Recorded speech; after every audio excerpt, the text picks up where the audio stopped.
Well, it is midnight in Salt Lake City, and I thought, what better way to entertain oneself than to go live with my favorite Rockstar energy drink and my friends on planet Earth. Me love you long time, like buku. What are you guys up to? Yeah, it's midnight. It's a couple minutes after midnight.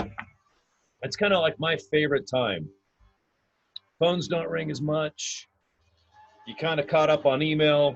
Maybe you've had like a really bad dinner, like tacos and calories and fat. But I love midnight.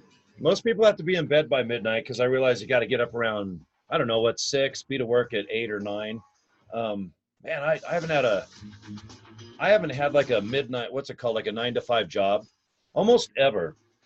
I think I had a 9 to 5 job like for 6 months. I remember I drove a truck delivering blueprints around town, and that wasn't even like 9 to 5 because I was screwing off in a Chevy S10. Do you guys remember the little Chevy S10s back in the day? I'd get all these blueprints, and I'd just drive around all day, Park City, Provo, Salt Lake. I go to architecture firms and just give them their blueprints, you know, these big giant blueprints of construction sites and stuff. But I just remember like Poison, which I'm cranking now in the background. Poison's cranking, nothing but a good time. And do you remember the video? He's like washing dishes, and he's got like long hair, and he's just miserable, and he just can't wait to rock. But I remember the video, something like just washing dishes, and he's pissed off. And I remember just driving my truck, and you know, Poison's got lipstick on. They all look like Chrissy Snow on Three's Company. And I'm like living the video going. And it wasn't that bad because I had freedom. I was driving around in a truck all day screwing off. If I wanted to go to 7-Eleven, I could. If I wanted to go get a dollar cheeseburger. And back then in the 80s, I think those cheeseburgers that we buy now, they're like 50 cents back then. Now they're like $1.25. We're like, whoa, stop. You guys are getting out of control at McDonald's. If you're gonna serve those rubber cheeseburgers, do they have to be over $1? God, I just rubbed my eye. Oh, now it's killing me. Oh, damn it, my eye's watering. What's going on in the chat room? Hey, everyone.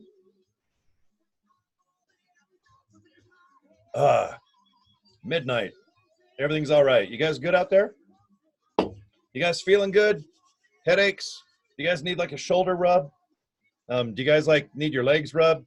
Do you guys need like some Visine like I have? Because I think what I did is I ate like one of my taco shells. I eat these taco shells here.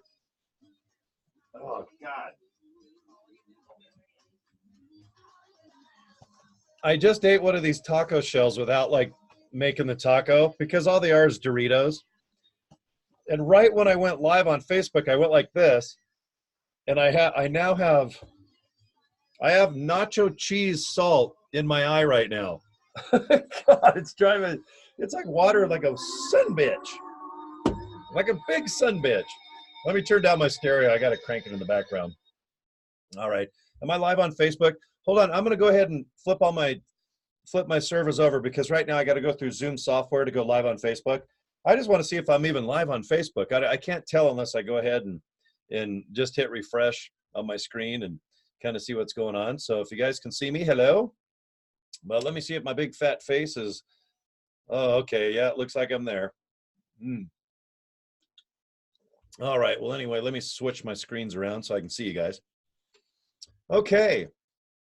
I always have subjects to talk about because at midnight, I kind of run my little chit chats. I like to call them shindigs, but tonight is going to be a chit chat. You know, a shindig is mostly fun, but a chit chat is where, you know, a friend or family member goes, hey, what are you doing later? And the way they say it, you're like, oh man, is it serious? Is someone in trouble? Or, you know, like your teacher goes, hey, meet me after school, 3 o'clock. And you're like, oh man, I got caught toilet paper in the bathroom, or, you know. So when you have like a chit chat, it's kind of fun. You know, it's like, hey man, come here. Let's just have like a little chit chat. It could be serious or it could be something crazy like, hey, you did a good job on your math. And because of that, I'm going to put like a little shiny sticker on the chalkboard, you know, with a star, like a little star on the chalkboard that you got good on your math. So, but sometimes you have a chit chat and you're like, oh man, That's a nice way to go. Let's talk about something serious. But you say it in a good way because you want that person to show up. Because if you go like this, hey, meet me at midnight behind the school. We're going to fight like in the show My Bodyguard. Or 3 O'Clock High, one of the best movies ever filmed here in Utah, up in Ogden. Remember that? The big mean guy was going to kick everyone's ass at 3 o'clock. I even remember the actor. His name was Casey Siemaszko. He had the hardest last name ever, but he's in one of my all-time favorite movies called Secret Admirer. He's the crazy guy with the hat that drives the van in Secret Admirer, and he's like having fun, showing off crazy, and then he wrecks the van and stuff. And then I got a buddy, JJ, who was one of his one of the kids he hung out with in Secret Admirer. He went on to be in My Principal and Back to the Future and everything. But I got some good buddies that are in some good 80s movies. When they first came out, they were awful. They're like, no one's even going to see this movie. Who's going to go back to the future? Because don't you want to go back to change the future and then come back to the present? I mean, all of us were like, okay, Back to the Future. It's that one kid. There's some wild sneakers and there's this weird car. And okay, we go see it. We're like, let's go see it again and again. And it becomes like the biggest movie. You know, Beverly Hills Cop, Back to the Future. Every 80s movie pretty much holds to this day. Planes, Trains, and Automobiles, Weird Science, 16 Candles. Forget it. The Terminator. Can you believe how good movies were back then? There's still some good ones now, wouldn't you agree? But I can't believe how good the music and the movies were back then. I took it for granted, that's for sure. And if I have any advice in 2019 in the midnight hour, do not snack on these shells. First of all, there's a lot of sodium. So when you eat these, eat them when you're going to be active later. Because if you just eat these taco shells and then you just hang out and talk like this and then you go lay on the couch until you go to sleep watching like a Netflix show, you're going to get fat. And you know what? I still don't care. I still take the shells out and I snack on them, even though they're not, I didn't make all this. See this? This is all horse shit. See this? Taco meat, seasoning, there's like tomatoes and cheese and all this crazy shit. You do not need to make this in order to make a killer taco. If you just take the shells out, put them in the microwave for 10 seconds, they get all warm and melty, snack on these things. But do not go like this right before you go live on Facebook, because right now I have so much of that salt, sodium shit in my left eye, I can't even see right now. So, all right, I think you guys get it. All right, let me refresh my page, and I'll try to say hi to people on Facebook, because right now I'm live on my servers. I'm usually in Europe right now, and my Asian buddies. Hey, Phil, I can see you in there, and Kimberly Cassidy. I love that name. It's like Kimberly Cassidy live. She's live on concert, man. You got a rock star name. Tony Manning, what's happening? And Jason, my good buddy. It's good to see everybody on this fine midnight hour. Now, if you're in California, it's only 11 o'clock, so you can't say you're rocking at midnight for another 45 minutes. But since I'm in Utah, I'll rock at midnight for all you fine folks watching my live feed, okay? All right, man. Okay. What I wanted to talk about tonight is some kind of like a serious subject and then some lighter ones. Even though I talk about serious subjects, I'm okay. I'm not freaking out. It's really hard to make me mad right now because I get over stuff so fast. And sometimes when you just have like a lot of chaos in your life or things go shitty, you put it in perspective, okay? In my case, my son died, okay? And I want to talk about that. And I've been talking about it for 9 months. This isn't something shocking. Now, if you guys are just kind of like my new friends on Facebook, and maybe you guys ran into me through my trainings, my online seminars or chit chats or meetings, whatever you want to call it, but I teach people a lot of crazy shit online. Or maybe you just ran into me because I'm wearing like a tank top and I got a big forehead or something. But if you guys are just kind of like getting to know me over the last, let's say 30 days, I like Facebook because not only is it entertainment, it's great for news, like what my friends and family are up to. It's awesome for scrapbook purposes, because if I put up like what I did today it's awesome because I can go a year later or maybe down the road and go, God, what was I doing a year ago? Well, I went to the store. Maybe I put a picture of my friend's toy store up or something, or maybe I went ahead and did something that's so random and so uninteresting. But a year later, you look back and go, you know what? I didn't realize just how special that day was because I was with one of my best pals. We went and got a hamburger.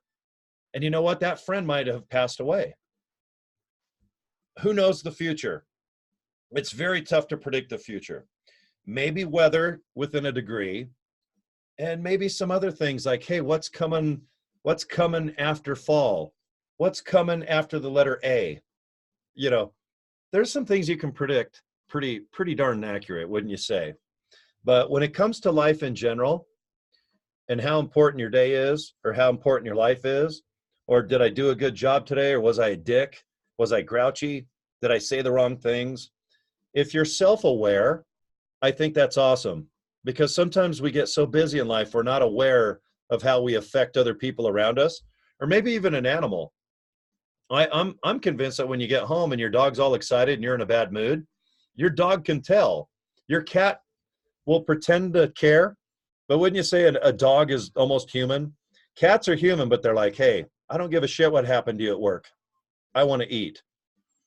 You know, maybe a hamster or a mouse, they won't even pay attention to you. They'll just run on a wheel for like 25 hours straight until they like fall over and go, God, I'm tired of running on this hamster wheel.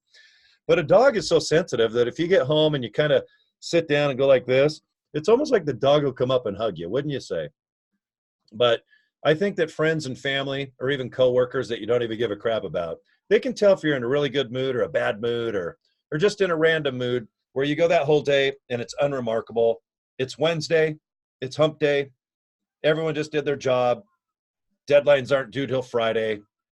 The weekend, let's say there's a 3-day weekend and everyone's talking about they're going laking, they're going hiking, they're going streaking. I mean, there's a lot of things you can do that end in ing, but there's, to get up and do 24 hours and then to do it again and to do it again, it's tough to do sometimes, isn't it? Because most of us take it for granted until something bad happens to us.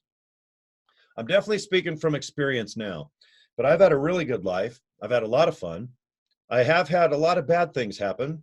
Some things I caused myself, some things like car accidents, death, cancer. There's stuff out of my control, but when things happen to me, good or bad, it's up to me on how I want to process that. What do I want to do? Do I want to just get quiet, take it in? If I win $500 gambling, do I want to scream and shout and take everyone out for like a $10 breakfast at the buffet at the casino? There's a lot of things you can do when good and bad happen to you. Wouldn't you agree? But I've been alive almost 53 years. I've got my cell phone up right now. I'm going to do 53 times 365. I've lived 19,000. I've lived 19,345 days. Almost. I'm not 53 yet, but I'm getting close. Okay. Now, out of those 19,345 days, I know that the first year or two, I was kind of pooping my pants. I was growing some teeth. I was growing nipples. I was growing toes. I was kind of growing. For the first 9 months, I pretty much was just kind of growing. I was kind of cool like that. You guys are probably doing the same thing. First year or two, man, I was wearing Pampers. I was peeing. I was eating blueberry buckle. By 3, 4, 5, I learned how to walk. I'm sure I was running around, going crazy in Santa Barbara, California, raising all kinds of hell, wearing the most god-awful, ugly clothes ever, which I like now. But plaid, stripes, man, there was green carpeting back then, avocado color. All the RVs, they're called Winnebagos, made out of the ugliest tin and these ugly big W's on the side. And I'd look at these metal boxes going, God, those are ugly. People live in those things? What are they called? Winnebagos. I'd open it up and there'd be bright orange mixed with avocado green carpeting with like gold chains. And to this day, you'll never see me in gold. When I see gold anything, I freak the F out and I think, oh my God, Guido the Killer Pimp or like gold chains that are made of plastic that would hang lights from the ceiling in the 70s. I can't handle gold. You'll see me with Italian stainless steel or Italian silver.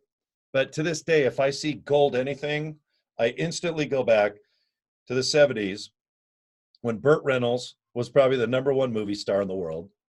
Cassettes were coming out. 8-tracks were like a pain in the ass, but thank God we had albums.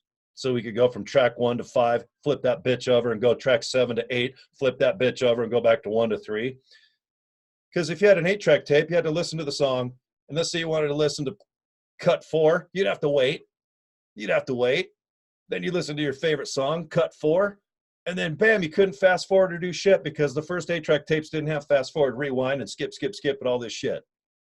But in the meantime, in the 70s, I was mostly just processing, how do I show off to get girls' attention? Do I want to look kind of like longer hair, like a surf skateboard type guy, or do I want to cut my hair and look like the Hardy Boys? Do I want to idolize Kiss, or do I want to give 70s music a chance, like some band named Queen? Disco? Do I want to get into it like my older sister? Or do I just want to remain true to rock and roll, baby? And then by 1978, when Van Halen came out, I'm like, oh shit, man, this is good shit, man. Judas Priest, holy shit. I didn't even give 2 shits about Led Zeppelin, Jimi Hendrix, Deep Purple, Jeff Beck, Eric Clapton, Cream. I could still not even give 2 shits. I respect those bands big time. You'll never hear me cranking. I will have this guy right here in my face. I'll have Ted Nugent going, wang dang, sweet poon, like poon tang. I didn't know what poontang was back then. I thought it was an orange drink that the astronauts drank. I'm like, wang dang, let's drink tang. I'd drink tang and go wang dang. I didn't even have a wang yet. My wang's still not even that big. It's like, I think my wang, I couldn't even wang chung in the 70s yet. Because I wasn't aware of what life really is. And that's a big ass gift, wouldn't you agree? Because when I was like, grade school, I knew if I showed off, I'd get attention. I started kissing girls, 2nd grade. I thought that was fun. But I was also taller and kind of mean. So I was good at dodgeball, baseball, football, bring it on. Because I still like to just smash the shit out of things, man. That's why I play drums. But in the 70s, I mastered the art of going pee. I went to the bathroom pretty good. I wiped and I got it right in the middle almost every time. So I mastered that, 1 and 2.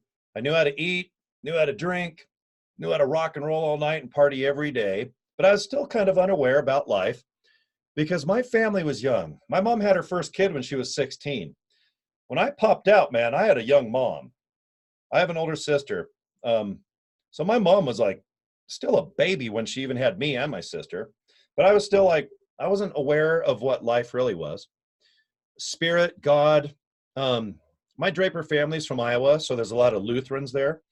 People didn't really know what a Lutheran was. They think it's Martin Luther King. And I probably did too. I'm like, who's Martin Luther King? I didn't know because they invented Nerf footballs. I was throwing Nerf footballs at my friends as hard as I could. I was buying Kryptonic tracker trucks trying to skateboard. I was down at the beach looking at the hottest girls that were like in 3rd grade, 5th grade. I was in 6th grade going, man, look at the body on Sally. You know what Sally looked like? She was shaped like this pen still. But that was more important than like God, life. I really didn't even realize that no one did not last forever. I literally thought, life is forever. I mean, it's just ongoing, isn't it? Because I had not had one person in my family die because my family was so dang young. To this day, I've only had a handful of people die in my family because they're only in their 70s. I had a grandpa hit 83.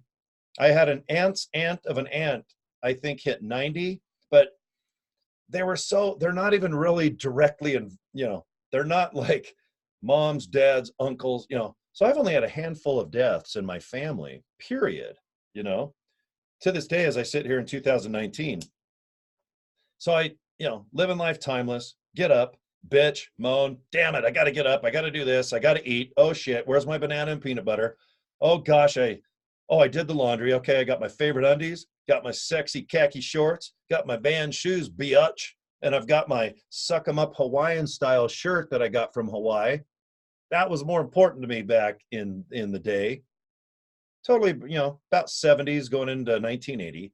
That was way more important to me because I still had not had any death in my family at all. Okay. Um, the 80s come. I wake up and my parents go, "We're going to go on vacation to California or Utah." I said, "No, you guys go." I'm pretty much in love with every girl in my grade school. It's summertime. No, it was wintertime, but we're on that break for Christmas. And I'm like, it's in my best interest to stay in Santa Barbara and try to show off and do everything I can to channel the attention of every girl in grade school. So when we got back from Christmas recess or whatever it's called, I would have at least a girl named Cheryl or Julie. To this day, I laugh because I still have all the same friends from early 70s, and I talk to them almost weekly on Facebook. But I was so in love with these two girls, I thought, I can't text them. I don't have text invented. I don't know their home phone numbers. I don't even really know where they live. I kind of do.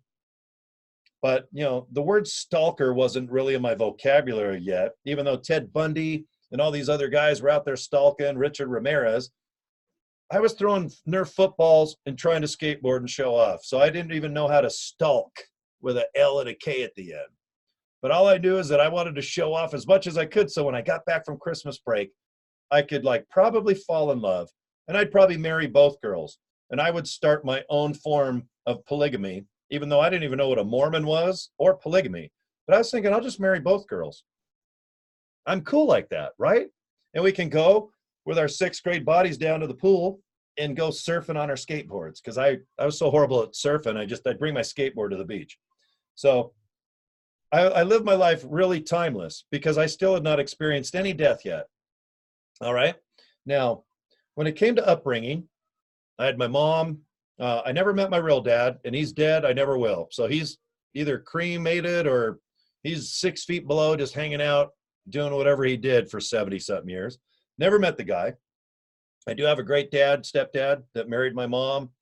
I have an older brother or a younger brother, older sister, and a younger sister. So what happened is during that Christmas break, I had to go to a place called Utah under protest because I had two girls to show off, trying to get their love. I'd probably be married to them today in my mind. So I get to Utah and I notice my dad's not around much. And then a couple days later, I get up and I think I was going to have some Wheaties. I was staying at my aunt's house. She goes, "Well, Corey, I have some information for you. Your mom and sister and all that, they got up really early around 5 o'clock in the morning and they drove back to Santa Barbara. And I'm in Sandy, Utah going, what?" I mean, I'll never forget it. I'm like, "What are you talking about?" I thought, okay, there must be an emergency. Something like, oh my God, our house is on fire. Something happened where my dad just said, "Hey, we got to go. Let Corey sleep in. We'll just go and, take care of business. And then in a day or two, we'll come back, finish our vacation, and then we'll head back to Santa Barbara so I can start falling back in love with every girl in my grade school." That I thought that it still sounds like a great idea in 2019. That didn't happen. What my dad did is he found a house, he had a job. And what happened is they knew I'd raised such a fuss that when I moved to Salt Lake, that I would just go, "No, I'm going to run away. I'm going to go hide on the beach. I'm going to go to my aunt's. I'm going to do everything I can, but I'm not moving to Utah." So when my aunt, and she's the sweetest lady on the planet, said, "Well, your dad found a house. He's got a job. In about a week or so, they're packing up your home. And you are now living in Salt Lake City. You're going to start going to a place called Eastmont Middle School. And you're living in Sandy, just up the street from where we live now." And I literally, I had no one to call. I didn't memorize any of my friends' phone numbers. There was no texting. There's no cell. There's no internet. Now, if I know something, I text, "Oh my God, did you see who passed away? Oh, Jesus, did you see who the Bachelorette ended up making out with?" I mean, my God, isn't it great having all this information? Because I look at that. I've lived 19,345 days almost. And still by the 80s, when I had to move to Utah, not knowing under protest, I had to start my life over again. And still, I had not experienced anything like death or anything crazy. I mean, I heard someone died on TV. I think someone died on the $6 Million Man, or McMillan and Wife, or I don't know, or Hong Kong Phooey might have killed somebody by accident on a cartoon. But I still had not, I hadn't experienced really thing that bad till 1984 came. Then my life really changed. 1984 comes. I'm in Utah. If you have long hair, you're like laughed at. If you wear Vans shoes, they're like, what are those girl shoes? I'm like into BMX. I'm into skateboarding, surfboarding. I'm into everything that Santa Barbara was into. And it was very heavily into the Z-Boys, Stacy Peralta, surfing. BMX was starting to get big. Utah, it finally caught on, but I think it was behind a little bit because everything that I love to do in Santa Barbara, no one even knew what the F I was talking about at Eastmont Middle School. So I just had to go bury myself and just, get into baseball, do the basics, do football. Had no friends. Finally, I met some really cool guys.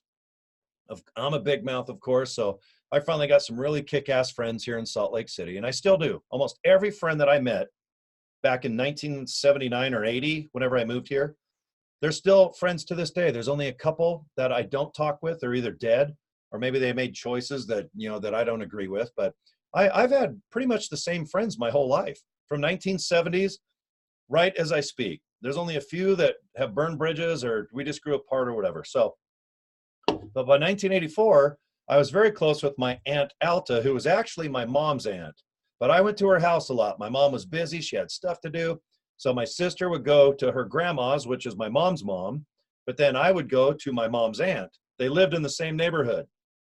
I went to my aunt's, who spoiled me rotten with Hot Wheels. We'd play a game called Aggravation. She'd let me win. On certain days, like Saturday, I'd go over there. We'd watch a show called Hee Haw.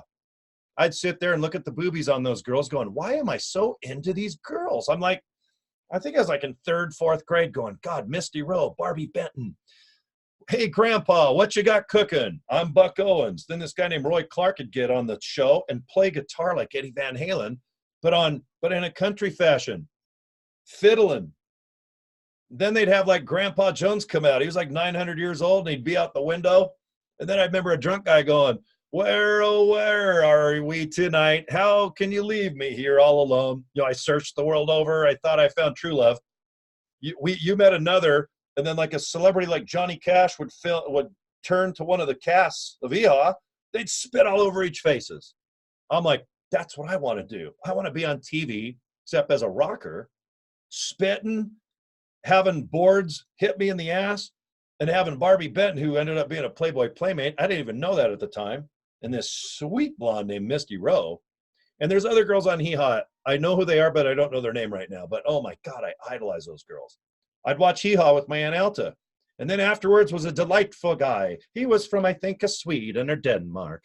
Ladies and gentlemen, welcome to the Lawrence Welk Show.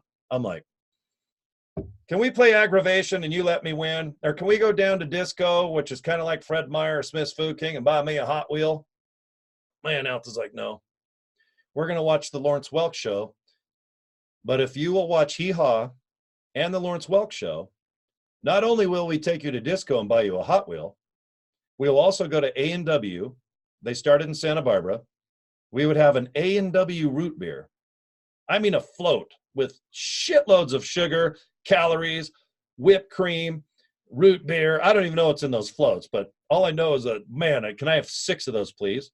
So my Aunt Alta spoiled me. She let me win at every game. That's why I'm so competitive now. If I lose, I'm a bitch. I want to win, man. So I won a lot of Aggravation. I knew Hee Haw like I invented it. I suffered through the Lawrence Welk Show. But not only did I go to disco and buy a Hot Wheel each week, I also got an A&W root beer. What is the 6th badass thing that was pretty cool? She let me steer her car as a little boy through her neighborhood. And she had these little bumps, and I was like a kick-ass driver clear back in grade school. That was my Aunt Alta. So when I had to move away from her to a place called Utah, that pissed me off. Julie and Cheryl and all those girls I was probably going to marry, I don't even know where they are to this day. All my friends in grade school, what happened is they all moved away and they changed their last names. The two girls I was head over heel in lust with, I still to this day as I sit here have no idea where they are. Because up till 1984, my life was pretty damn cool. It was awesome. There was only like one death at the time in my family, and that was my mom's mom, my grandma. But I wasn't really close to her. I was close to my aunt. So when my grandma Barbara died, it was weird. I didn't understand it. I didn't see her that much as it was, but it didn't affect me that much. I didn't think about God or talking to this or getting spiritual because I was more worried about skateboarding, BMX bikes, new girls in Salt Lake, and how the hell do I get a hold of my friends in Santa Barbara that I never even got to say goodbye to? I didn't even get to say goodbye to any of them until Facebook came around in like 05 or 08. That's a whole other bitch and moan thing. So let's go up to 1984. I get home from school and there was a death in my family. It was my Aunt Alta's brother. So she was going to come, stay at our house and hang out in Salt Lake and drive to a little town outside of Salt Lake called Vernal, because that's where her family was from. And her brother, who died, you know, just an older guy, he was like 80 something. We were just going to have to go to Vernal, and we had another death in the family. But he was, I think I only met him for 10 minutes. So death to me still was like, my family's so young. I had no friends. I had nobody really die, even celebrities. By then, you know, John Lennon had died, but I'm like, okay, that's a celebrity, but it doesn't really affect me. So my Aunt Alta's in town. I'm pretty happy because she did spoil me rotten. I knew in 1984, I was like in high school by then. I think I was like a senior. Oh no, I graduated in 85. So I was like in 11th grade, I think. And I thought, man, at least when Alta, maybe she'll buy me a Hot Wheel because I still collect those bastards. And I'm 53 almost. I've been alive 19,345 days. Still pretty good life, even though I was kind of bummed out moving to Salt Lake. I love it now. Back then, I was pretty effing pissed. So I get home from school, and I'm thinking I'm going to hang out with my Aunt Alta, shoot the shit, talk fun. We're going to play aggravation. We're going to do whatever. We'll watch Hee Haw because Hee Haw and Lawrence Welk was still on the air back in the 80s.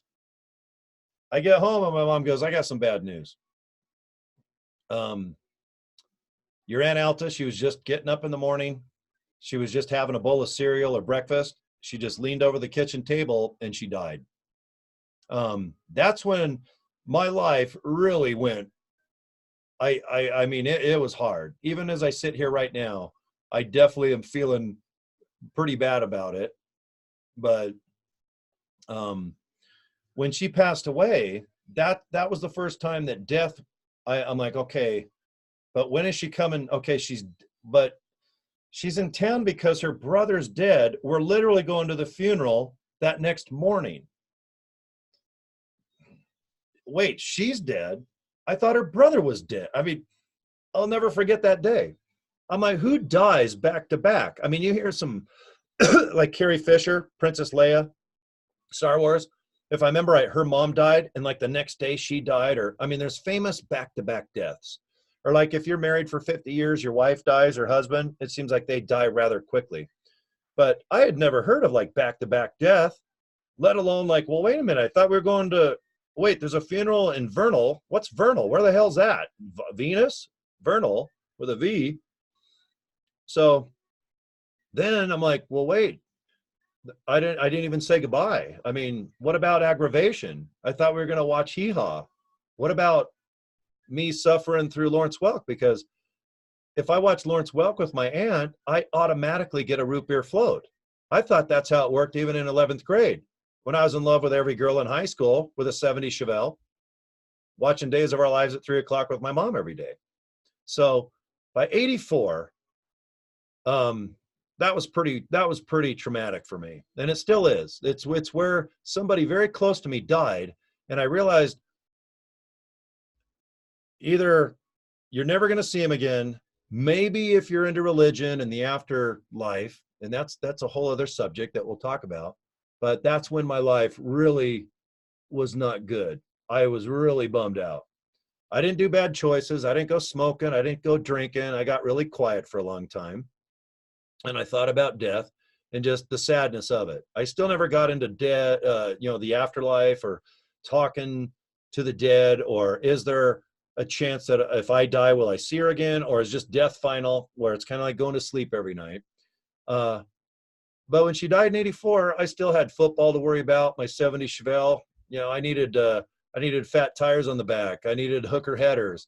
I needed all this cool shit so I could hopefully go meet pretty girls on State Street. I could always like divert my I don't know, my mind or my emotions, and I've been good at diverting my true emotions my whole life. Actually, I could be shallow.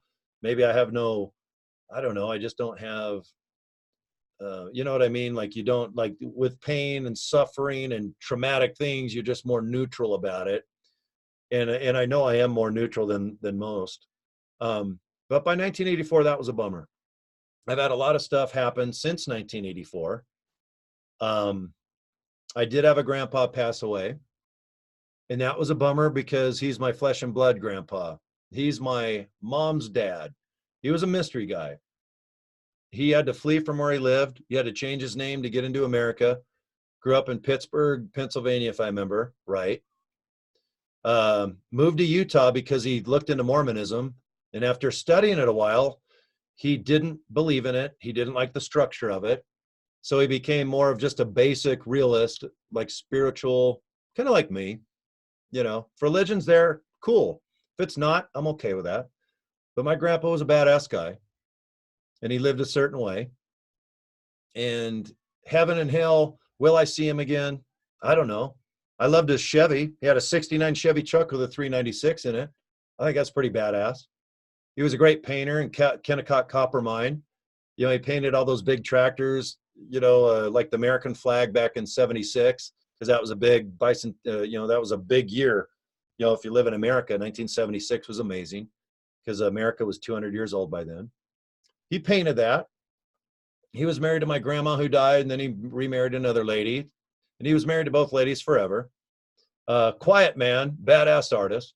The reason why I'm telling you about him is because when I have people that say they talk to the dead or they're mediums, I want you to know what my grandpa was like before you embarrass yourself and try to get a hold of me and think that you're talking to my grandpa, because you don't know his age. You don't know what country he's from. You don't know how hard he worked. You don't even know what kind of Chevy. You might have said he drove a 350 and not a 396 big block, which I prefer. I like the biggest engines with the worst gas mileage, and so did my grandpa. You don't know anything about my grandpa, but I do know one thing. If my grandpa could probably contact us on planet Earth, I firmly believe, not being religious, I'm just kind of a spiritual guy, but I'm pretty sure, knowing my grandpa the way I did, he would probably contact his wife that he was married to when he died. He'd probably get a hold of my mom and his sister, his daughter, my aunt, who told me that I'm no longer going to live in Santa Barbara. But I'm pretty sure, knowing my grandpa, in that order, his wife, his two daughters, some good buddies, maybe he'd get a hold of me even, because I'm more of a big mouth. But I know for a fact that if you're a medium, and when I look your name up, you actually take money from people, and then you talk to the dead. You think my grandpa would really talk to a person such as yourself if you're watching me live right now or the recording? Or if you're someone that actually talks to the dead and you profit from it? I'm pretty sure my grandpa would look at you and go, don't embarrass yourself. Set yourself aside. I'm going to talk to my wife, my kids, my family. And since I'm family, you might even talk to that big fat headed guy named Corey with bad hair. Because my grandpa and I, we would talk. He talked with a smooth voice. He was never in a rush. He was cool. That MF man, that guy was 10 miles an hour when he talked. And everybody listened because his voice was amazing. But when he talked, we were all just going, God, is there something of wisdom, or what's he going to say? Like, pass the salt. So if you're a medium and you talk to the dead and you claim to be talking to my grandpa, remember my grandpa, he kind of talks slow with a bass, kind of little bass in his voice, kind of how mine is. Okay.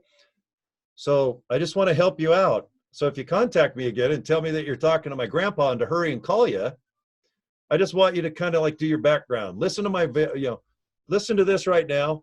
Take some notes. That way, when I ask you some basic questions, that maybe you can, pretend to know the answers. But I'm going to help you out.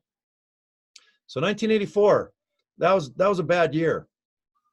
A year or two ago, I had a lady here in town, a medium, another lady that charges $100 to sit down with her. I won't say her name. I won't say who else does the same business as her. I won't tell you where she lives. I won't say anything. But I let her come on my show twice in a radio fashion to go ahead and ask questions and go ahead and get people all worked up so she could make $100 per session and talk to the dead for $100. I brought up my Aunt Alta, who's as close to me as anyone on this earth. A couple of years ago, man, I asked her all about my Aunt Alta. Not even effing close. So far off on the reality of my situation with my Aunt Alta and the infrastructure and the love and the relationship I had. It was absolutely embarrassing. I could have went to Hogle Zoo and went to a giraffe and had more accuracy. All right. So there's two mediums that I've talked to that are talking to my grandpa, and they've talked to my Aunt Alta, who raised me a lot, that I was so close with. I literally couldn't even breathe for a week after she died in 84. So if you're watching my video and you're a medium and you want to get a hold of me and say you got shocking news that my Aunt Alta, who's actually my mom's aunt, wants to talk to me. You heard a story about my aunt and how cool she was. She was badass. She let me win. I got Hot Wheels. I have over 8,000 Hot Wheels, all because of my Aunt Alta buying me one. They were a quarter in the 70s, but you know what? My aunt was pretty badass. Write that down, because if you embarrass yourself and contact me and say that you have some information, bring up Hot Wheels, because that defined me a lot in the 70s. My grandpa's a pretty cool guy. Please take notes about what I just told you about my grandpa. Pretty badass cat, man. When he died, I didn't feel good about that. He knew he was dying, so when he was in the where you go to die, like a retirement, I think it's called Crosslands here in Salt Lake City, or you guys help me out in the chat room. But you know what we did? We bought my grandpa a Pittsburgh Steeler uniform. I brought him a TV with a remote control because he enjoyed watching sports. And at the end of his life, unfortunately, due to smoking, he had a very uncomfortable life, emphysema. I think we all know how bad that is. But he sat there with his hand kind of frozen on the remote control. And when we go see him, we put that big old TV in front of him and he'd watch football. And since he loves smoking, write that down. If you're a medium, write it down. You know what he did? He's all, you know what? I'm dying no matter what, probably in a week or two. So someone accidentally snuck him in cigarettes. I don't know who that could be. And you know what my grandpa did? He'd get out of bed. He'd go in the bathroom. He'd sit on the toilet with the seat down, of course. And he'd whip out a cigarette and he'd smoke that son bitch like he was 18 years old again watching the sunset in his 1969 Chevy with a 396. He wasn't supposed to smoke, but he knew he was dead from smoking. But my grandpa was into that. So take notes of that. Because if you want to pretend to call me that you're talking to my grandpa, put in like a little anecdote. Go, you know what? Your grandpa, man, I just talked to him. He said, thanks. You know what? My last week or two, it's kind of cool, man. And thanks for burying me in that Pittsburgh Steeler jersey. And the TV was cool, man, because I got to see some football games before I died. Be sure to write that shit down, because that's stuff I want to hear. Makes me feel good. My grandpa was a bad motherfucker. My Aunt Alta was pretty amazing. Now let's just forward up a little bit, because if you if you want to meet me and you haven't known me your whole life, or if you're just new on my Facebook and, some people are my good buddies, They've only known me a month or two, and I care for them. They're awesome. They write me, they inbox me, they tell me nice stories, they support me, they tell me about their lives, they tell me about their kids that have died. All right. Um, let's just talk about what a certain person does. All right.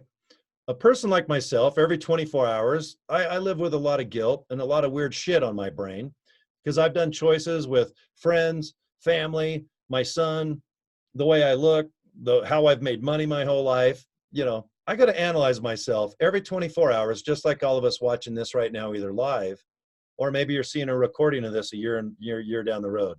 But we all get up and live pretty much 24 hours. Then we repeat.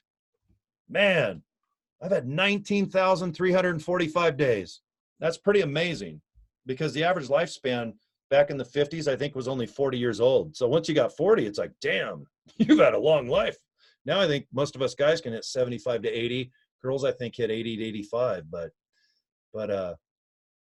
let's just fast forward to like 9 months ago, because if you're a medium or someone that talks to the dead and you can't figure out how to make money, and making money is this, either a product or a service. If something is of value like a Corvette and you sell it and you make a commission, that's kind of cool because that person buying the Corvette, male or female, is pretty happy. Sure, they're expensive, they're not needed in life, but at least that salesman was able to sell that Corvette and do a good job doing something ethical. All right. Some people work at Walmart. Some people invent Facebook. Someone came up and said, let's take nacho flavored Doritos, shape them like tacos, and see if El Paso wants to sell them in a box instead of Dorito bags. I look up to that. I love these bastards. My right eye, my left eye's all messed up now because of that damn invention. But I look up to that. People that invent shit, people that work hard, people that at least make a concerted effort of making a dollar in a pretty cool way. You know, maybe it gets taxed. You know, girls have to strip, girls have to escort. They might have to. And I know that no one has to do anything, but you know what? If a girl has to be an escort or a hooker, you know, I look up to that more than a medium or a fortune teller or someone that talks to the dead. Cruising my Facebook and seeing, you know, let's go through Corey's friends list and let's look at like replies that he's done and on other people that have mentioned, my son has died, my daughter died, my baby died 20 years ago. Because when I go back 9 months when my son died, I have got a lot of posts like that on my wall. So if you're a certain person and I allow you on my Facebook page where you have access to all my friends, and you go back like a month or two, because I know you're not going to go back 9 months, but if you're a so-called medium and you're lucky enough to talk to the dead for only $100, what? First of all, that's amazing. And boy, what a deal. That's a deal, right? Because my grandpa, I mean, I don't think he has a way to paint those big bulldozers at Kennecott like he did for 50 fucking years, by the way. He started and ended his career there, man. That's pretty amazing. But I'm like, God, I wonder if my grandpa, did he have $100 to get a hold of a medium so they can get a hold of me and go, your grandpa has something to say to you. You know, what we're going to talk about? Carburation, what makes a 396 versus a 402, because a 396 is actually a 402, or what makes a 454 or maybe a 502. What are we going to talk about? I mean, you're a medium, right? You're talking to my grandpa, maybe my Aunt Alta. She wants to know if I'm any good at aggravation. All right. But when you get on my Facebook page and you cruise back a little bit and you notice that some of my really dear friends, maybe I've never met, and maybe some I have, but if you feel it's in your best interest to go ahead and inbox some of my friends saying, you know what? I have some information about your son. Contact me. That's the best you can do. You can't, I look up to a hooker. I look up to whatever the worst job is that puts you in jail for life. I look up to that more than a scumbag that goes ahead and tries to get a hold of people that have had friends, family, or pets die, and you're going to go ahead and say that you have valuable information for them because you have a feeling, you lay in bed, maybe you channel something. I usually put it on channel 5 and watch Benny Hill reruns. How cool would that be if I could put it on channel 13 and I talk to the dead? And how amazing if I could get $100 a session for that. Me being kind of a wild guy, if I could talk to the dead, I'm pretty sure I'd feel ashamed of myself if I even took $1 for that. I couldn't wait to get a hold of someone and go, you know what? I think I really am talking to the dead. And I just got to give you some information because this is blowing my effing mind. Or would I just go ahead and charge $100? Is it 2 for Tuesday? Do you find 2 people and go ahead and only charge them $50? Yeah, I wonder if I have a friend that had a friend who died. If I bring them to your service on a Tuesday for $100, will you have your grandpa talk to me? And will you have their friend or family or loved one talk to them for only $100? Wow. Are you on Groupon? Look into Groupon. So if you're a medium or you talk to the dead and you make money off that, wow. Why are you even like brushing your teeth looking at yourself without wanting to jump off probably the tallest building in your local neighborhood? I mean, do you really get dressed and look at all your friends and you pay your bills and what do you feel good about that? When your cell phone bill is due, what is it, $100 a month? That's one session. Do you consider us suckers? Do you consider me a sucker? Maybe I am. But if you think I'm a sucker and you're going to get $100 out of me because I need to talk to my aunt or my grandpa, I'm pretty sure my aunt would go, who are you? She would probably talk to her loved ones first for free, probably, because I don't think there's a lot of jobs on the other side. But I don't know if all my friends and family that are dead could afford that $100. So do you give out free, like a drug dealer? Usually a drug dealer gives you some coke or meth or heroin for free because then you're hooked on it. And then you almost like it a little bit, but then you really need it. Okay. Because let's talk about my son now. Because you need to know that, yeah, who my son was. Because when you get a hold of me and you're a medium and you talk to the dead, the latest kind of bad thing that's happened to me is, yes, my son died. Not adopted son, not a son of a son. He wasn't a boy that I just met and he called me dad because, you know, there was just kind of a nickname. No, this is my real son. I was there. I helped pull him out. I got no discount. But when he was born in 1986, when the space shuttle blew up 45 minutes earlier, I was there. I helped pull my son out of his mom's stomach. Vagina, to be, you know, there was no C-section. He was a vaginal birth.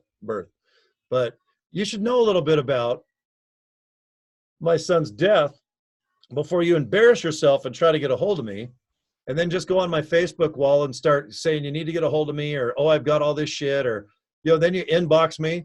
Boy, I could light your ass up like a torch. If I showed all your inbox messages to me, which is probably a number that's $4 a minute or something, but I know you're probably a real Facebook account, because when I researched and I put my software, I have software that can tell if someone's catfishing me.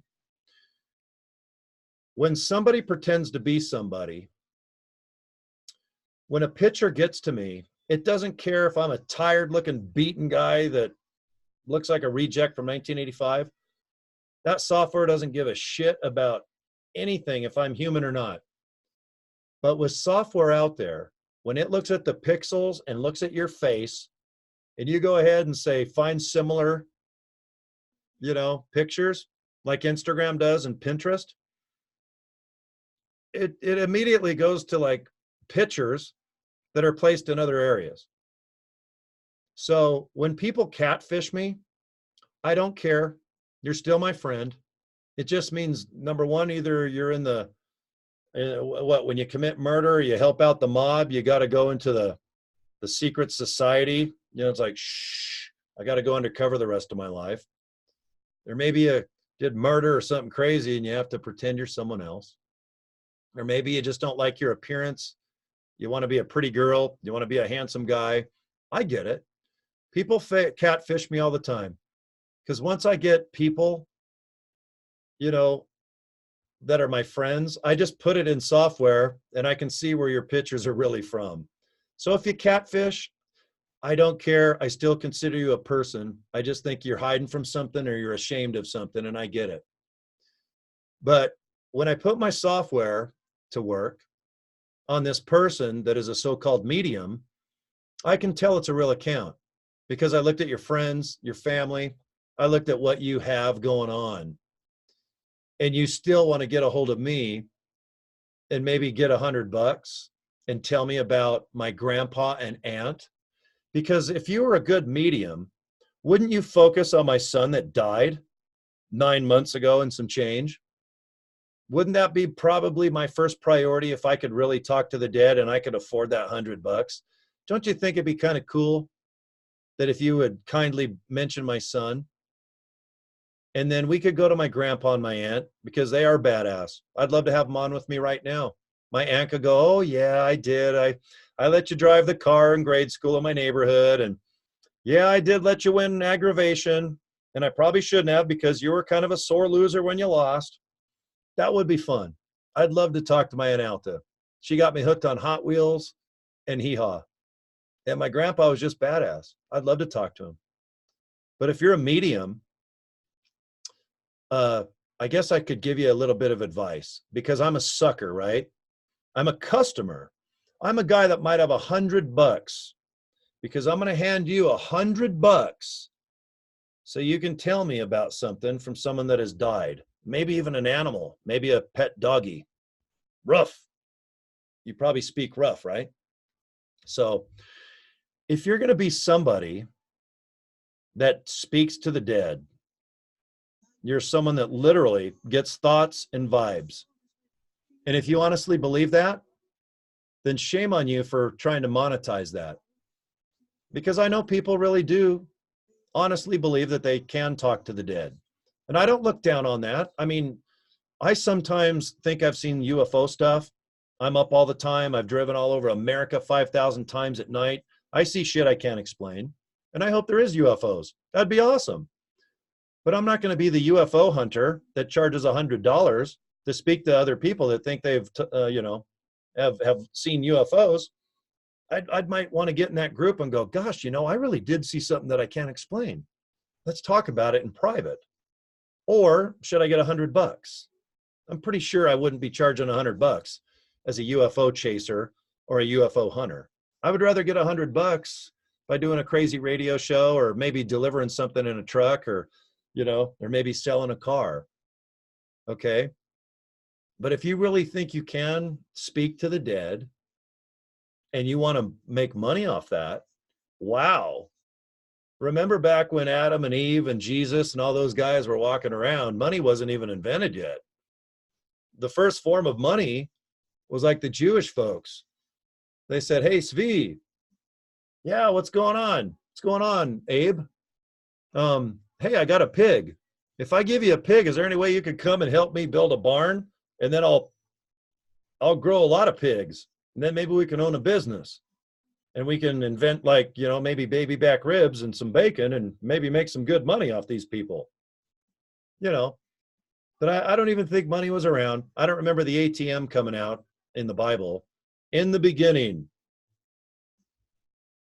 And then like halfway through, all of a sudden the ATM came and, Wells Fargo. And I don't remember reading about that in the Bible, but if you're a medium, is that the new name?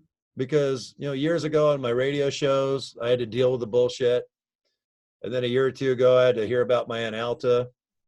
And then over the last day or two, I've had to have a couple of my friends going, hey, Corey, I'm getting contacted by this, and I won't say male or female, but I think we all knew who I'm talking about. They're getting a hold of me saying that they're talking to my son who died. or my daughter that was killed in a car wreck 19 years ago. And boy, you're just as low as can be, because I could light your ass up with a torch. I have software that automatically posts on Facebook.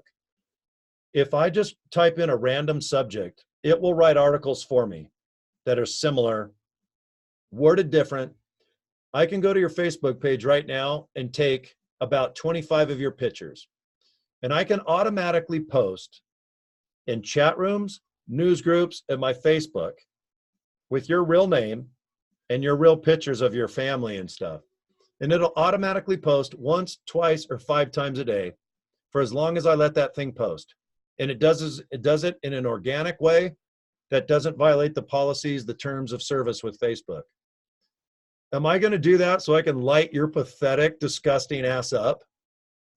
No, because I can tell your Facebook profile is real.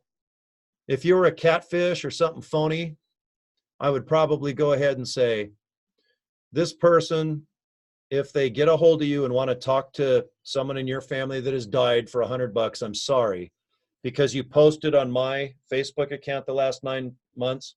And what they're doing is going, man, I'm a scam. I can't make money legit. So I'm going to go ahead and talk to the dead for $100. Oh, there's Corey. He looks like a sucker. Oh, look at that. 7 people said, hey, I'm sorry. My son or daughter died. I just want to say that, you know, with time and stuff, you're probably going to feel a little better about things, and you can find a way to where you can move on with your life. So you go ahead and think all my friends are suckers too. Is that what it is? Are we suckers? I don't consider myself a sucker. Not at all. I've done stupid shit. I've done things that probably are under the definition of sucker. But I'm pretty sure I'm not a sucker right now as I speak to your stupid, pathetic ass, because I know you're going to watch me live. And I know that you're either going to watch the recording of this, because I'm not going to edit it. I do it late at night, and then I go ahead and post it. I post it on my YouTube channel and everything else. If I do get any more indications from my friends that you're getting a hold of them offering your services, then I will contact Facebook and just say, look, this is what they're doing. And if you want to go ahead and conduct that Facebook, let that person's profile go ahead and, you know, get a hold of people and try to make $100 off their death. I'm going to go ahead and I'm going to make it newsworthy. And it'll affect your family, just like when my son died, just like when my grandpa died. And wow, it was pretty shocking when my aunt died. But I'd love to light your ass up like a torch. If you didn't have friends and family and you were just some asshole, I'd light your ass up like a torch. I mean, I'd do everything I could to embarrass the fuck out of you, because that's what you are. You're an embarrassing fuck. When I went under embarrassingfuck.com, it was a picture of you. It said, this person is a medium. She's a soothsayer of suckers. And this person profits off talking to the dead. And it would have your face under that definition. I'm not going to, because I can tell your profile's real, thanks to software. So anyway, I'm not going to do that. But if you're going to go ahead and pretend you're a medium, wow. Especially after watching my video here, because it's like, wow, I'm really that disgusting.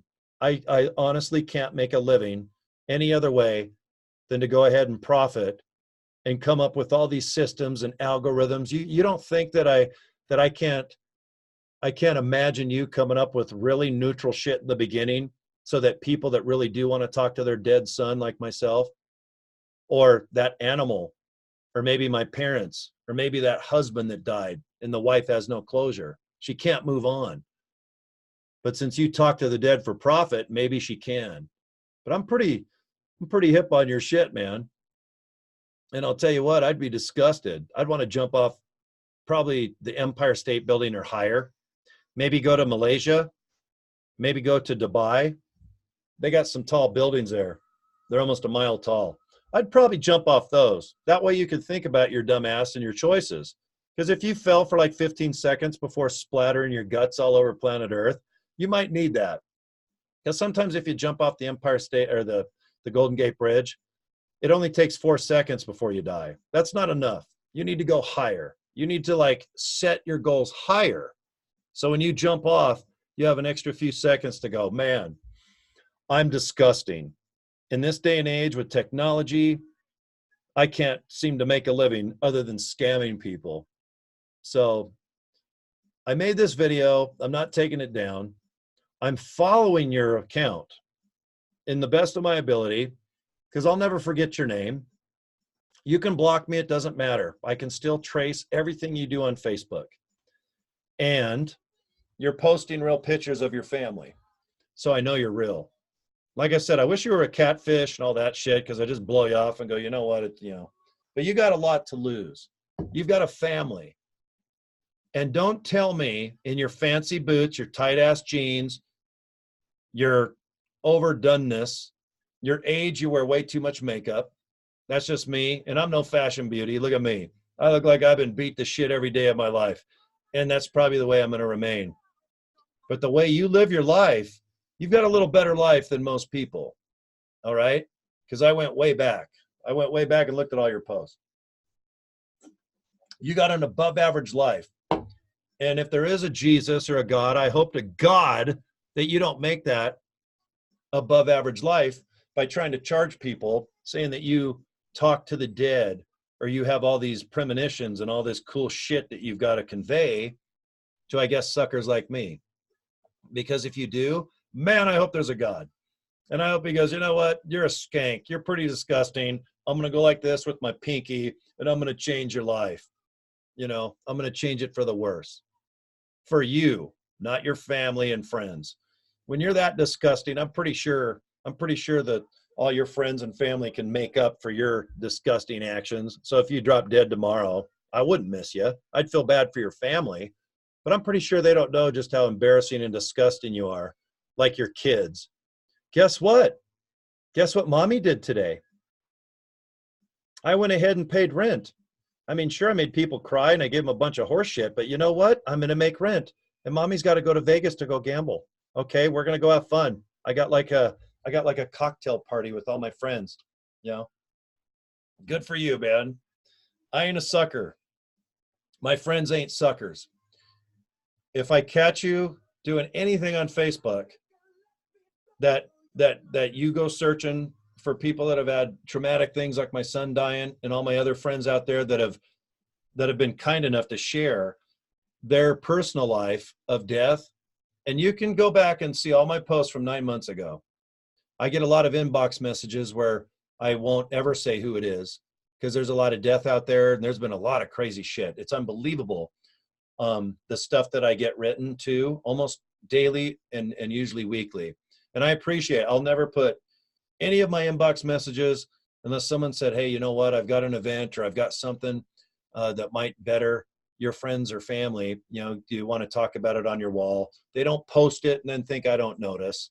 I have people posting all the time on my wall about their opportunity or their car show or their band's playing somewhere. I delete it as fast as I see it. I control my whole wall and I've got 7 Facebook accounts. I manage every one of them every day. I make sure that none of my friends are exposed to your bullshit, especially trying to profit off people who have had death. Did you kick puppies too? Did you go to the zoo and try to kick a little baby a duck that come up and wanted some duck feed? I mean, man, it takes massive balls to profit. And you're a so-called medium. You're kind of like below average. Don't you think medium is, your bar's a little high? Where's scum? Is that below? Is that sub medium? Maybe you should set your bar a little lower. The word medium, come on, that's a little high, wouldn't you think? Even your kids that probably get food and shelter from your dumb ass would be embarrassed going, God, my mom's kind of boo. So anyway, that's my 2 cents. All right. So if you want to embarrass yourself and get a hold of me again and mention my aunt and my grandpa, maybe you should mention my son too.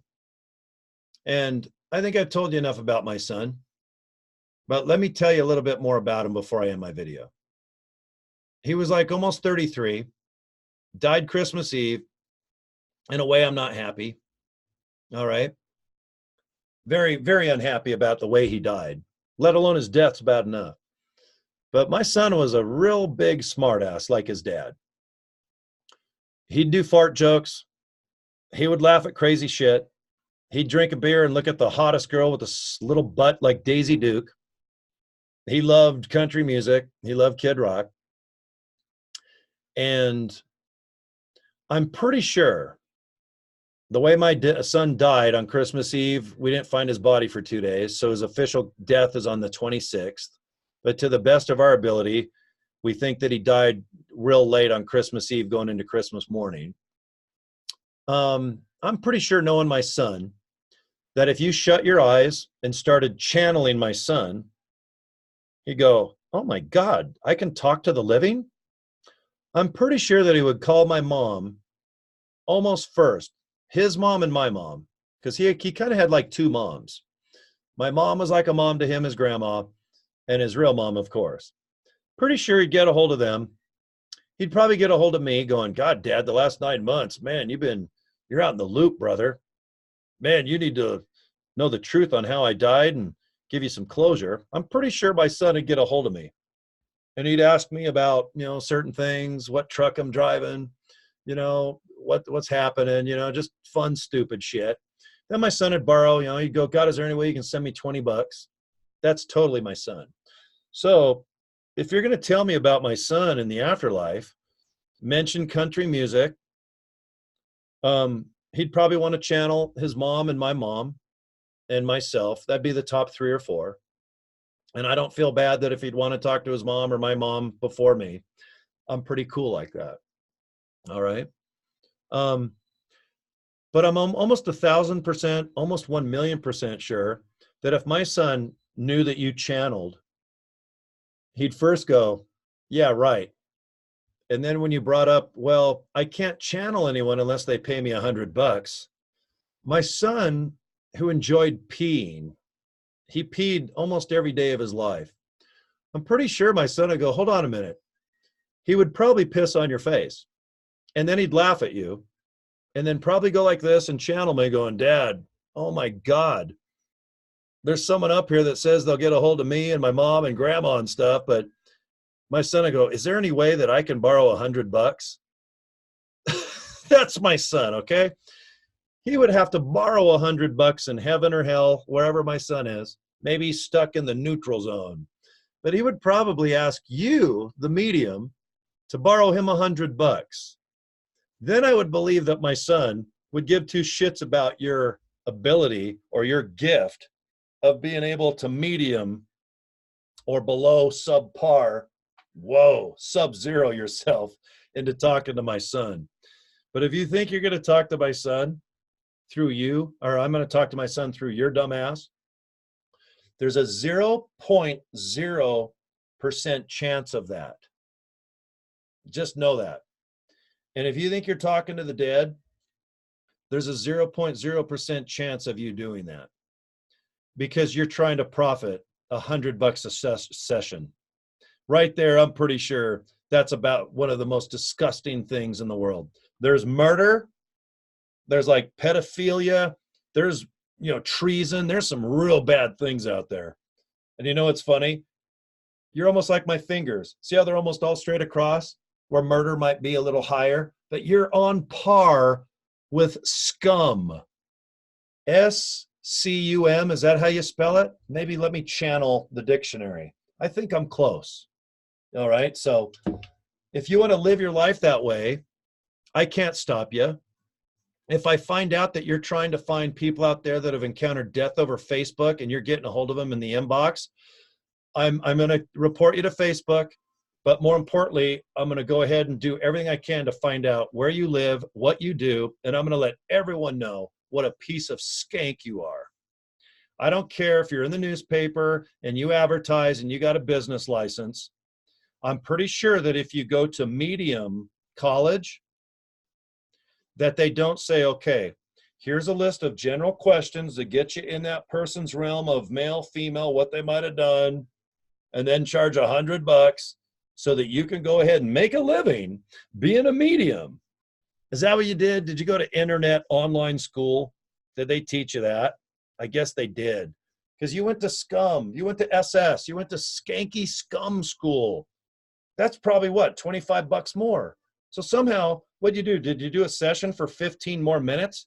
Did you get an extra 25 bucks so you could be skanky scum? Because I like SS. 70 Chevelles, Camaros, super sport. Damn, I love it. But in your case, you're just a skanky scum. That's all you are. You are honestly scum.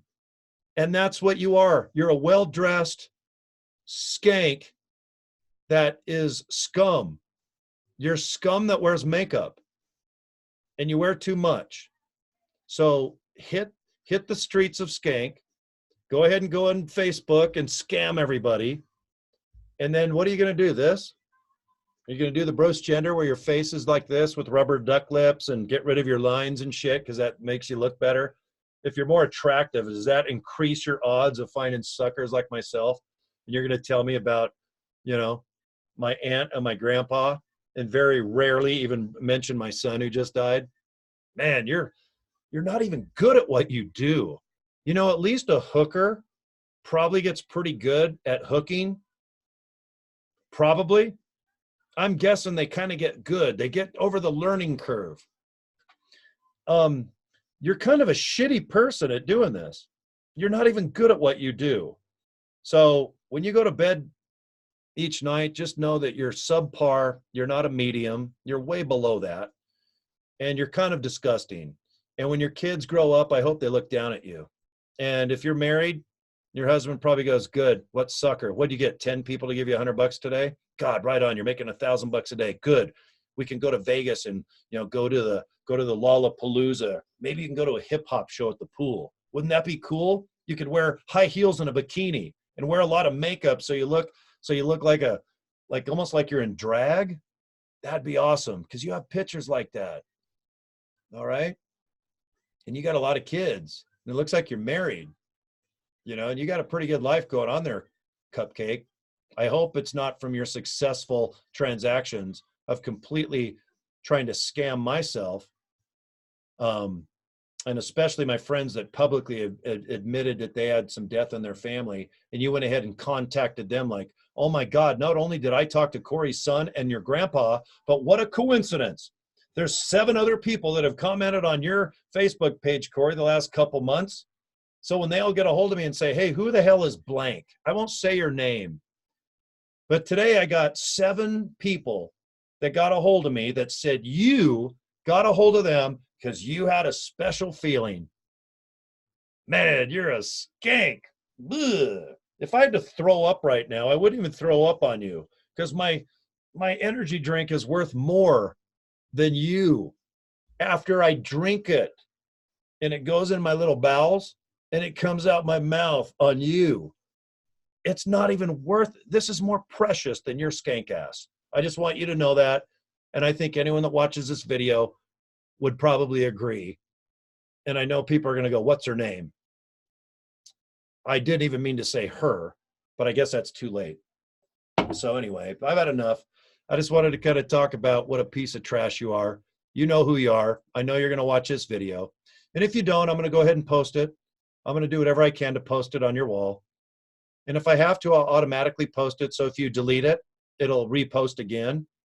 Because I know no matter what, my software can go ahead and post more than you can probably hit delete. So anyway, have a great night. You're a medium. Don't you have some dead? Don't you have some people? Shouldn't you be like right now, 1 a.m, going over all the people that might have mentioned that someone died? So in the morning, you have a fresh list of people, kind of like leads. Is that what it is? Kind of like when you have a lead. Oh my God, I have a lead. Someone's looking for a house. I've got a lead. Is that what you do? Oh my God, I have 10 people that had death and they're devastated. I'm going to get a hold of them. Kids, mom's going to have enough to go to Disney World. I've got some leads. That's what you do because you're a rotten skank and you know it. Own it. Own it, bitch. Own it like the hand. Yep, that's right, man. Embrace it. Go like this and go like this. Pet your pretty face and go, God, I'm a rotten skank and I'm not even good at it. But you know what? I'm a skank. At least I'm in the dictionary under rotten skank. That's what you are. So anyway, that's enough about your dumbass. I got life to worry about. I'm going to do the best I can to honor my son and do, better myself. And don't flatter yourself. My grandpa would piss right in your face. My Aunt Alta would go, who the fuck are you? Go away. Go away. Like I said, if I catch you doing any other bullshit, I'll never forget your name because you're the most rotten person that's tried to take advantage of my sadness with my son dying. I'm not going to forget your name. And I know that you're a real Facebook poster. But, every month I'll just kind of go see what you're doing. I mean, I can find out anything if I put my heart into it. Isn't that right on anything in life? So, all right, well, I'm starving. I've worked myself up an appetite. I've got fresh bananas. I got this darn shit called Cookie Crisp, and I know it's bad for me. And the worst thing to do is eat cereal at 1 o'clock in the morning. But damn it, I've worked up an appetite. I weigh 220 pounds. I got some shit to do. I'm going to go ahead and do something valuable with my life. I'm going to probably watch a Netflix movie. That's more important than your rotten skank ass trying to find people that have had death in their family.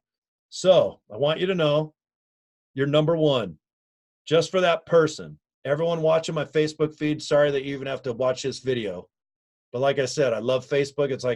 It's therapy to me. And I wasn't going to say anything. I was just going to let it blow. But it really irked my ass when I had other friends go, you know what, that girl is contacting me pretending that she's talking to my dead child. And right there, I blew a fucking stack. I just said, damn, why don't these people do it? And I know where I can go to their store. Why can't they just be down like with an address 4 miles down the street? Damn it. God, I'll tell you what, man. I would love to do that. Wouldn't that be fun? And I'd be live on Facebook. Wouldn't that be interesting? Walking in going, this is going to be good, man. Corey's going to be kicked off Facebook, but it's going to be good watching it live. So, all right. You guys have a great time. Okay.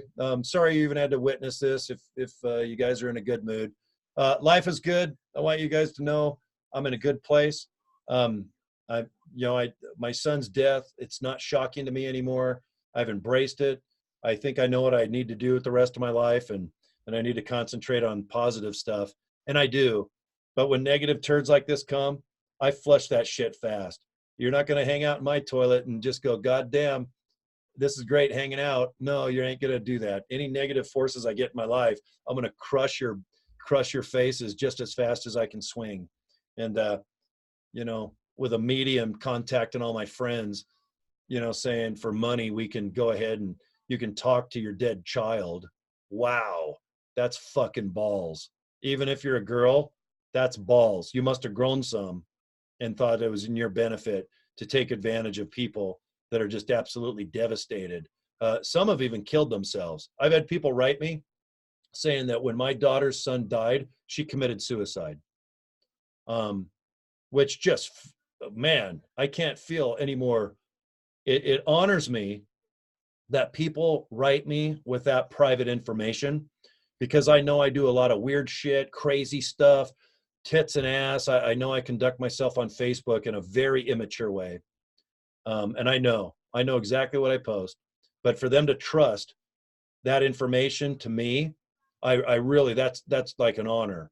So if anyone's watching this video, any of you have written me in the inbox of stuff that have happened to you, I really, it makes me feel awesome. And no one will ever, it's totally private, but I just want you to know that, man, that really makes me feel good that you'd trust me with that information. Okay.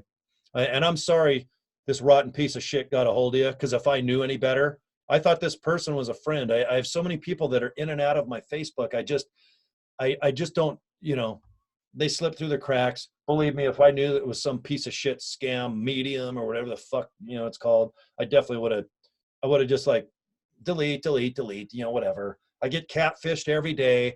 Half my friends are someone else. One time I think I had Cindy Crawford as my friend, and the person didn't even realize it was like a famous actress or model of it. So I don't care if you catfish me. If it makes you feel better about yourself, then good for you. If you need to do that. But I wish you wouldn't. I think if everybody just admits who they are and don't try to put on the best face, don't try to put on the makeup, don't try to look happy when you're not, just be honest. And I think Facebook can really benefit you by just being honest. And I get it. If you have to use Facebook for business, then yeah, you got to look good, be positive, if you're in insurance or a realtor or you fix cars, I get it. But on your personal page, man, I really think I'm really thankful that I have this platform. This is Facebook. It's my number one choice. I can't do what I can do on Twitter, Instagram, all those other apps are super successful, but when it comes to Facebook, I can't use social media like therapy like I can right now, because I feel so much better after I held this up all day. And I was gonna, in my mind, I thought I'm gonna take the high road and just don't mention shit and it'll go away. But in the meantime, I got skanks getting a hold of my friends trying to, make a living off their catastrophic, unbelievably horrific things. And it's, death, car crashes, babies born and they're 1 hour old and they die. I mean, God, I can't believe how many bad things have happened. I've had two kids were murdered. I won't say who, but I had a lady get a hold of me the other day and both her kids were killed, murdered at the same time. And I'm just like, God, this is like forensic files. It's just like, it's horrific. Because then I look at their Facebook page and they have like a grandson and it shows them going to maybe just a park. And another picture might just be a picture of their kids playing in the background. And they're just taking pictures of like their rose garden. When I first started this video, I was just explaining how my life was just completely wine, women, and song until 1984. Because then I only had a random death that didn't really affect me because I didn't have like a big bond. So isn't it wild how like today you could have went and just had the most random day. It was boring. Nothing happened other than you just went to work, or maybe you went and got a couple hamburgers for the family. But in that picture, wonder if your best friend was with you in the car seat. And then a year later, you go back and go, oh my gosh, I had no idea how special that day was. As random as going to get those rubber dollar hot dogs or hamburgers at McDonald's. So I do post a lot more pictures now. I try to document what I did for the day. I try to think of my son. I try to read all my email and my inbox messages. And it makes me feel good. It's definitely my therapy. I know I've brought this up for 9 months, but I could go on and on till the break of dawn. And I'm always up till the break of dawn. But anyway, thanks for watching this. If this is live, hope you guys, sorry to be such a downer. I feel like when I do this, it makes everyone kind of bummed out and depressed if they watch me, or they just hurry and shut me off going, oh, there goes Corey on another rant. But I'm happy because right now I can see out of my eyes, because when I started the video, I took one of the shells and I was eating it like chips. And then when I started, I went like this, and I had the nacho, the salt or whatever go in my, and oh my God, I couldn't even see the first 5 minutes of the video. I wasn't sure I was going to be able to see out of my left eye for a while. So, all right. Well, thanks you guys. I've lived 19,300 and some change. Isn't that amazing? That many days. And God, it's mind blowing how amazing life is. Even if you're having a bad time and you feel like shit, it's still pretty darn cool that we're all born and we're lucky enough to have a cell phone or a computer where we can just watch big old fat four-headed guy like me ramble on all night. But it's pretty awesome, isn't it? I'm definitely more humble and thankful than the first 52 years of my life. And I'm glad that I realized that, because it's easy to just think about, I need this, I got to have that, I got to go to the concert, oh my God, I got to get that new this or a new car, or I got to get that new dress. Or man, the only good thing about getting older, it's not all the lines in your face, it's not the baldness, it's not the aches and pains, it's how humble and appreciative you get just on breathe in, breathe out. Just like that song from Bush, remember? Breathe in, breathe out, breathe in, breathe out. Because some people breathe in and they never get a chance to breathe out ever again. I had no idea what a gift life really is. Like, no shit. The last hour or two of my rant, wow, as I just sit here, it almost gives me chills that I was lucky enough to be born out of the trillion sperm cells going, I want to be born, I want to be born. And then some asshole named Corey Draver just, hey, man, woo, 1966, I popped out. It's a freaking miracle, man. If there's God, thank you. If baby Jesus is a grown-ass man who is 34 in sandals, right on, brother. I got kind of fried long hair like you. Can't wait to meet him. I'll be the first guy going, Jesus, you're Jesus. I mean, I hope. Man, that's good. That's exciting, isn't it? And if there isn't, I'm cool. I just want to respect, I just want to say it out loud on my webcam, that I am definitely appreciative of what I've got. You will not hear me complain about stupid shit. Not now. Not the last year I've had. Oh my God, I've had more humble pie than I can possibly shit the rest of my life. So life is good, man. I just want to like embrace, high five to all you guys watching this, man. It's pretty amazing. So, all right, I'm gonna go have some calories. I'm gonna have a good night, and you guys have a good night or a good morning. Obviously, it's pretty late if you're in America. So, all right, guys, thanks for listening. Sorry, it was kind of a negative thing. I was gonna try to do it in a shorter way, more uplifting, but I'd rather just be real and say fuck it. I'm just gonna ramble on here. So, have a good night, man. Peace and love. Bam. Peace, love, and Cookie Crisp. I love that damn